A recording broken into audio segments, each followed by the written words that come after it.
তোমার রব কি বলে জানো? তুমি যাকে আমার চাইতে বেশি ভালোবাসবে, আমি তাকেই তোমার কাছ থেকে দূরে নিয়ে যাব আর তোমাকে বড্ড একা করে রাখবো। তিনি আরো বলেন, কখনো বলবে না যে তাকে ছাড়া আমি বাঁচবো না, কিন্তু আমি তোমাকে তাকে ছাড়াই বাঁচাবো। পিছনে সব আবেগ কেড়ে নিয়ে তোমাকে দিব্যি সামনে এগিয়ে নিয়ে যাব। তুমি কি দেখো নি, ঋতুরাও যে 2 মাস পর পর বদলাতে থাকে, ছায়া দেয়া গাছের পাতাও তো শুকিয়ে যায়, আর যখন সবর হারিয়ে ফেলে তখন ঝরে পড়ে। কিন্তু তোমার রব তো ধৈর্যশীল ও পরম দয়ালু। তিনি তো সেই ঝরে যাওয়া পাতার ঢাল থেকেও সবুজ পাতা গজান। তুমি কি দেখছো না তোমার স্রষ্টার এই নিদর্শন?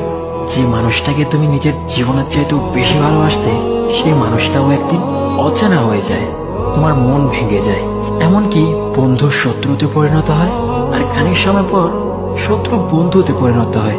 যে মানুষটাকে তুমি নিজের জীবনের অংশ ভাবতে, সে মানুষটাও প্রতারণা করে। বুঝি না, এত কিছু হওয়ার পরেও তুমি তোমার রবকে বাদ দিয়ে সেই মানুষগুলোর উপরই ভরসা করো, যারা তোমাকে প্রতিনিয়ত কষ্ট দিয়েছে।